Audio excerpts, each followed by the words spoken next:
Hi, உங்களுக்கு modern ஸ்டோ இருக்கா? அப்படின்னா என்னென்னு யோசிக்கிறீங்கல்ல? அது என்னென்னா, நம்ம கால் விரல்கள் இருக்குது பார்த்தீங்களா, அதில் வந்து கட்டை விரல் வந்து 2வது விரலோட சின்னதாக இருக்குங்க. இது வந்து 30% மக்களுக்கு நார்மலாகவே இருக்கும். பட் இது வந்து ஒரு அப்நார்மாலிட்டி தான். என்னன்னு கேட்டிங்கன்னா, நம்ம அந்த கால் கட்டை விரலுக்கு கீழே ஒரு எலும்பு இருக்கும் பார்த்தீங்களா, மெட்டாடார்சல்னு சொல்லுவோம். ஸோ அந்த மெட்டாடார்சல் வந்து இந்த மற்ற விரல்களில் இருக்கிற மெட்டாடார்சலை விட சின்னதாக இருந்தது. இந்த மேலே இருக்கிற படத்தை பாருங்கள், புரியும். ஸோ அது சின்னதாக இருந்தது அப்படின்னா கட்டை விரல் சைஸ் வந்து சின்னதாக இருக்கும். ஸோ இதனால் எதுவும் தொந்தரவு ஏற்படுமா அப்படின்னு கேட்டிங்கன்னா, ஒரு சிலருக்கு கால் வலி எப்போயாவது ஏற்படலாம். அப்படி இல்லைனா இந்த ஷூ போடும்போது கொஞ்சம் இடைஞ்சலாக இருக்குங்க. மற்றபடி வேறு ஒன்றும் இல்லை. ஒவ்வொரு கலாச்சாரத்துலேயும் ஒவ்வொரு மாதிரி சொல்லுவாங்க. ஒரு சில இதில் வந்து லக்குன்னு சொல்லுவாங்க, ஒரு சில இதில் வந்து அன்லக்கின்னு சொல்லுவாங்க.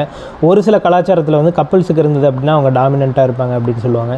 ஸோ உங்களுக்கு அந்த மாதிரி எதுவும் நீங்கள் கேள்விப்பட்டிருக்கீங்க அப்படின்னா கமெண்ட்ஸில் மறக்காமல் சொல்லுங்கள். ஸோ அதே போல் இந்த மாதிரி நிறைய ஃபேக்ட்ஸ் தெரிஞ்சுக்கணும் அப்படின்னா சேனலுக்கு சப்ஸ்கிரைப் பண்ணுங்கள். ஒரு லைக் பட்டன்